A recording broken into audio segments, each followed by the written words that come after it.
ટોપ સ્ટોક્સની વિગત સાથે જોડાયા છે સહયોગી નીરજ અને Aarti. Good morning again. Neeraj, શરૂઆત કરીએ.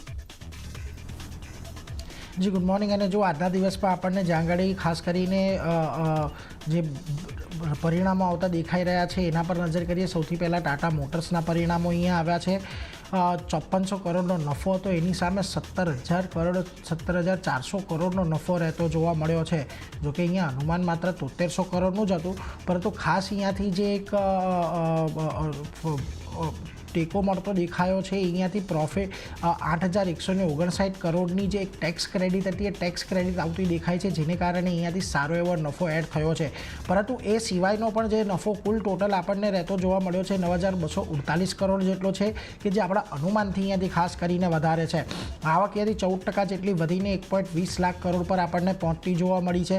બીજી તરફ એબિટામાં પણ સારો એવો ઉછાળો છે, 33% જેટલો ઉછાળો ત્યાં આવ્યો છે. માર્જિન અહીંયાથી વધીને 14.2% પર રહ્યા છે. પરંતુ ખાસ કરીને માર્જિનમાં અહીંયા ચિંતાનો વિષય એ છે કે ખાસ કરીને જે અનુમાન હતા 14.7% ને એનાથી આપણને થોડા ઓછા રહેતા જોવા મળ્યા છે. જેએલઆરની રેવન્યુ પણ 10% જેટલી વધી છે. અહીંયાથી એબિટ માર્જિન પણ આપણને વધતા દેખાયા છે. એબિટ લેવલ પર પણ 20%નો ઉછાળો જેએલઆરની અંદર જોવા મળ્યો છે. એટલે ઓવરઓલ એક પરિણામ સારા છે, પરંતુ ઓવરઓલ માર્જિન જે એક અનુમાનથી ઓછા રહ્યા છે એ અહીંયાથી ચિંતાનો વિષય હોઈ શકે છે. જો જેપી મોર્ગન અહીંયાથી ઓવરવેટનો કોલ આપી રહ્યા છે. ટાર્ગેટ વધારીને તેમણે 1050 પહેલાં આપ્યા હતા, અત્યારે 1115 કરી નાખ્યા છે. એમનું કહેવું છે કે FY25નું એબિટ ગાઈડન્સ એ FY24ના લેવલની આજુબાજુ જ છે, અને માર્કેટ અહીંયાથી આશા કરે છે કે FY24 જેવું પ્રદર્શન અહીંયાથી કંપની આપણને ફરી પાછી કરતી દેખાય. બીજી તરફ જેફરીઝ જુઓ બાયકોલ આપી રહ્યા છે ખાસ કરીને, અને તેઓ 1250ના ટાર્ગેટ અહીંયાથી આપી રહ્યા છે. તેમનું કહેવું છે Q4 એબિટા 33% જેટલું વધ્યું છે, અને ક્વાર્ટર ઓન ક્વાર્ટર 11% જેટલું વધ્યું છે, જે એક નવા રેકોર્ડ લેવલ અહીંયાથી ખાસ કરીને દર્શાવે છે. નેટ જે ઓટોનું ડેટ છે તે આપણને અહીંયાથી 45% જેટલું ઘટતું દેખાયું છે, અને 6 વર્ષના નીચલા સ્તર પર છે. એટલે આજના દિવસમાં આપણને જો આ બધા ફેક્ટર્સ પણ અસર કરતા ખાસ કરીને દેખાશે. બીજી તરફ આઈસર મોટર્સના પણ પરિણામો આવ્યા. 1019 કરોડનું અનુમાન હતું, એની સામે 983 કરોડનો નફો આવ્યો છે, જેમાં 30%નો growth year on year basis પર છે. આવક પણ અહીંયાથી આપણને અનુમાન કરતાં થોડી વધારે રહેતી જોવા મળી છે. 4,192 કરોડનું અનુમાન છે. એબિટા અહીંયાથી આપણને 1158 કરોડનું અનુમાન હતું, 1155 કરોડ પર રહ્યા છે. થોડો નાનો આંકડો છે, પરંતુ ઓલમોસ્ટ અનુમાન મુજબ છે. અને ખાસ કરીને માર્જિન અહીંયાથી અનુમાન મુજબ 27.6% પર રહેતા જોવા મળ્યા છે. આ 27.5%નું અનુમાન હતું. એટલે ઓવરઓલ અહીંયાથી ખાસ કરીને આઈસર મોટર્સ પરિણામોમાં એક નફાનો આંકડો છોડી દઈએ તો બાકી બધા ઓલમોસ્ટ અનુમાનની નજીક આપણને આવતા જોવા મળ્યા છે. એટલે એના પર એક ખાસ નજર રાખજો. જુઓ અહીંયા પણ બ્રોકરેજ કોલ જોઈ લઈએ. ખાસ કરીને મોર્ગન સ્ટેનલી અંડરવેટનો કોલ આપી રહ્યા છે. તેમણે પણ અહીંયા ટાર્ગેટ વધારીને 3,533નો કર્યો છે. એમનું કહેવું છે Q4 લાઇન એબિટા જે હતું Q4માં ઇનલાઇન જોવા મળ્યું છે ખાસ કરીને, અને ગ્રોથની અંદર ઘણા જે મલ્ટિપલ કોન્ટેક્ટ છે એને લઈને અહીંયાથી સ્ટોક તમને થોડો એક્સપેન્સિવ થાય એવું લાગી રહ્યું છે. બીજી તરફ જેપી મોર્ગન જુઓ ન્યુટ્રલ કોલ આપી રહ્યા છે, પરંતુ ટાર્ગેટ વધારીને 4,230ના કર્યા છે. તેમનું કહેવું છે કે અત્યારની જે પ્રાઇસ છે એ પોઝિટિવ માર્કેટ મોમેન્ટમને એને પચાવી લીધેલી છે, અને ખાસ કરીને નવા લોન્ચીસ અને રિસન્ટમાં જે એક્સપોર્ટની અંદર આપણને ખાસ કરીને રિકવરી કે જે એક સુધારો જોવા મળ્યો છે એ વસ્તુને પણ અહીંયાથી ફેક્ટરિંગ કરી લીધા છે. એટલા માટે તેઓ ન્યુટ્રલ કોલ આપી રહ્યા છે. આ વાતનું ધ્યાન રાખજો. બીજી તરફ આરતી ઇન્ડસ્ટ્રીઝના પરિણામ આવ્યા. નફો અહીંયાથી થોડો ઘટ્યો છે, 11% જેટલો. અનુમાનથી થોડો વધારે ઓછો રહેતો જોવા મળ્યો છે. રેવન્યુ અહીંયા 7% જેટલી વધી છે, જે પણ અનુમાનથી ઓછી છે. એબિટા અહીંયા 12.3% પર વધ્યા છે, તે પણ અનુમાનથી ઓછા છે. અને માર્જિન અહીંયા સૌથી સારા સુધરતા જોવા મળ્યા છે. 14.3%થી વધીના અનુમાન સામે લગભગ 16% પર રહેતા જોવા મળ્યા છે. જ્યાં માર્જિન એક તરફ ઘટવાનું અનુમાન હતું ત્યાં આગળ વધારો દર્શાવાયો છે. એટલે કદાચ વધારે આ વાત ગમે, અને આજે આપણને આરતી ઇન્ડસ્ટ્રીઝમાં થોડાક મૂવ જોવા મળી શકે, પરંતુ ઓવરઓલ પરિણામો નબળા હોવાથી અહીંયાથી આપણને થોડા ઘટાડા તરફી કારોબાર પણ આવતા જોવા મળી શકે છે. બીજી તરફ ખાસ કરીને જો આજે એબીબીના પણ રિઝલ્ટ આવતા આપણને દેખાયા. નેટ પ્રોફિટ અહીંયાથી સારો એવો વધ્યો છે, 87%નો ઉછાળો છે. અનુમાન કરતાં આંકડો ઘણો સારો રહ્યો છે. આવક અહીંયાથી 27% જેટલી વધી છે, એ પણ અનુમાનથી સારી છે. એબિટા 98% જેટલા વધ્યા છે, 565 કરોડ પર રહ્યા છે. એબિટ માર્જિન જે છે 14%નો અનુમાન હતું, તેની સામે 18.5% પર રહેતા જોવા મળ્યા છે.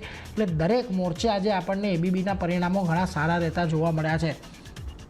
જેફરીસ જુઓ ખાસ કરીને અહીંયાથી બાય કોલ આપી રહ્યા છે. ટાર્ગેટ વધારીને તેમણે 8,845ના કર્યા છે. એમનું કહેવું છે કે જે CY24 છે Q1નું તેની અંદર અહીંયા 52% વધારે એબિટા જોવા મળ્યા છે આપણી અપેક્ષા કરતાં, એટલે અહીંયા ખાસ રાખજો. અને રિન્યુએબલની અંદર એક મોડરેટ ગ્રોથ એરિયા છે, જ્યારે પહેલાં આપણને ખાસ હાઈ એ ગ્રોથ જોવા મળ્યો હતો, એટલે એનું પણ એક ખાસ એનાથી ધ્યાન રાખવું.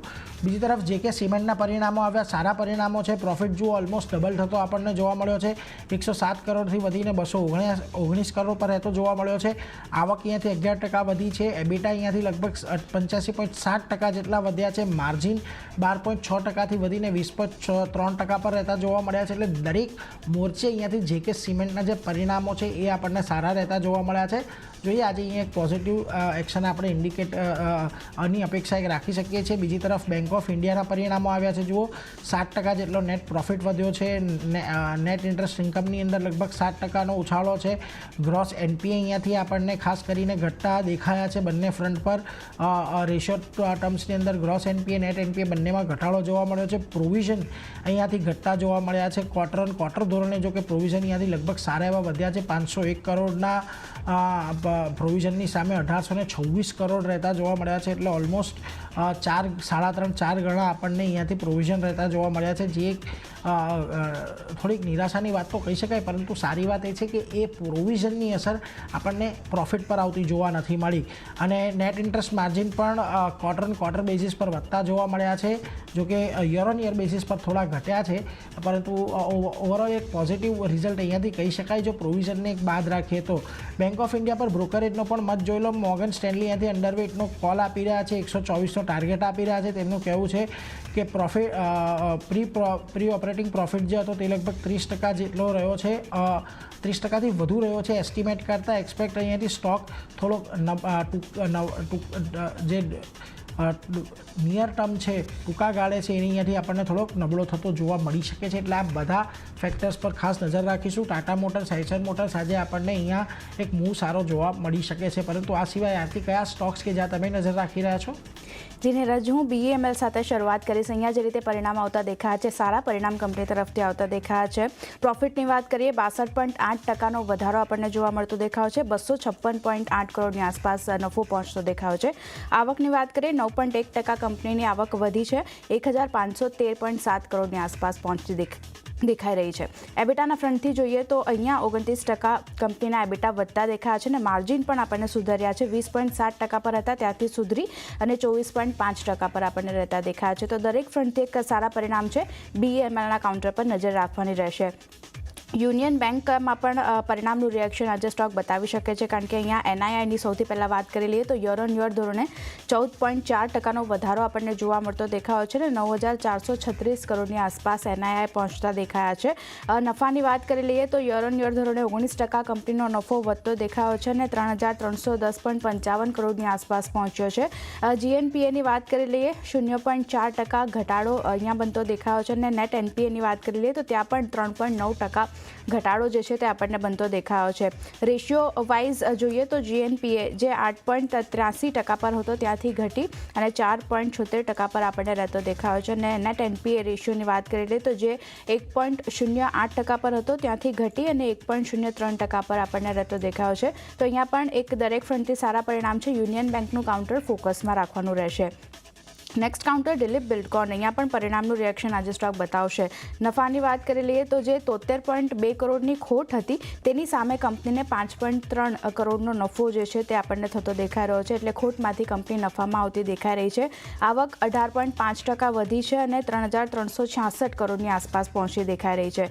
બીજી બાજુ વાત કરી લઈએ એબિટાની તો 93.3% કંપનીના એબિટા વધતા દેખાયા છે અને માર્જિન જે 6% પર હતા ત્યાંથી ખાસા એવા સુધરી અને 9.8% પર યર ઓન યર બેઝિસ પર આપણને આવતા દેખાય છે. તો દિલીપ બિલ્ડકોન અહીંયા પણ એક સારા પરિણામ છે. ફોકસ રાખવાનું રહેશે કઈ રીતે સ્ટોક રિએક્ટ કરે છે. અન્ય પણ ઘણી બધી કંપનીઓના પરિણામ રજૂ થયા હતા, જેમાં TVS શ્રી ચક્રના પરિણામ પર ફોકસ રહેશે. થર્મેક્સ ડીલિંગ, પિરામલ ફાર્મા, સુબેક્સ જેવા પરિણામ પર ફોકસ રાખવાનું રહેશે. સાથે જ Advance Enzyme, VIP Industries, Novartis, TCI Express, આ ઘણી બધી કંપનીઓ છે એના પરિણામ આવ્યા હતા. તો આ બધા પર પણ નજર રાખવાની રહેશે કે કઈ રીતે સ્ટોક રિએક્ટ કરે છે. ન્યૂઝ બેઝડ જે રિએક્શન બતાવશે સ્ટોક તેમાં JSW સ્ટીલ પર ફોકસ રાખવાનું રહેશે. અહીંયા બિઝનેસ અપડેટ જાહેર કરવામાં આવી છે. ક્રૂડ સ્ટીલ ઉત્પાદન જોઈએ તો 0.4% વધી અને 21.21 લાખ ટન પર આપણને રહેતું દેખાયું છે. ભારતીય બિઝનેસમાં કેપેસિટી યુટિલાઇઝેશન જોઈએ તો 88% આપણને રહેતું દેખાયું છે અને કર્ણાટક માઇન્સથી આયર્ન ઓર ક્ષમતા ઓછી હોવાથી પ્રોડક્શન વોલ્યુમ પર થોડી ઘણી અસર આપણને જોવા મળતી દેખાઈ રહી છે. પણ આજે બિઝનેસ અપડેટ આવ્યા છે તેને કારણે JSW સ્ટીલનું કાઉન્ટર નજરમાં રાખવાનું રહેશે. ફાર્મા કાઉન્ટરમાંથી ઝાયડસ લાઇફનું કાઉન્ટર ફોકસમાં રાખવાનું રહેશે. અહીંયા US FDA તરફથી દવાને મંજૂરી મળતી દેખાઈ રહી છે.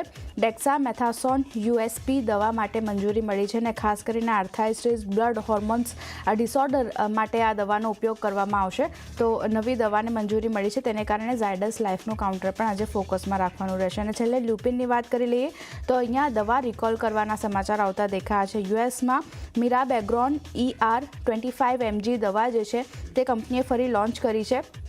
US કોર્ટે અગાઉ દવા પર અસ્થાયી પ્રતિબંધ લગાવ્યો હતો પણ આ US કોર્ટે જે એસ્ટેલાસની અરજી જે છે તે ફગાવી દીધી છે અને એસ્ટેલાસે ખાસ કરીને આ મિરાબેગ્રોન ER દવા જે છે તે બંધ કરવા અરજી કરી હતી US કોર્ટમાં. તે હવે ફગાવવામાં આવી છે. તો એને કારણે ફરી એકવાર USમાં ખાસ કરીને આ જે દવા છે તે રીલોન્ચ કરવામાં આવી છે કંપની તરફથી અને આ દવા જે છે યુરિનરી ફ્રીક્વન્સી માટે આ દવાનો ઉપયોગ કરવામાં આવે છે. તો લ્યુપિનનું કાઉન્ટર પણ આજે પોઝિટિવલી રિએક્ટ કરી શકે છે. તો ફોકસ રાખવાનું રહેશે અહીંયા પણ.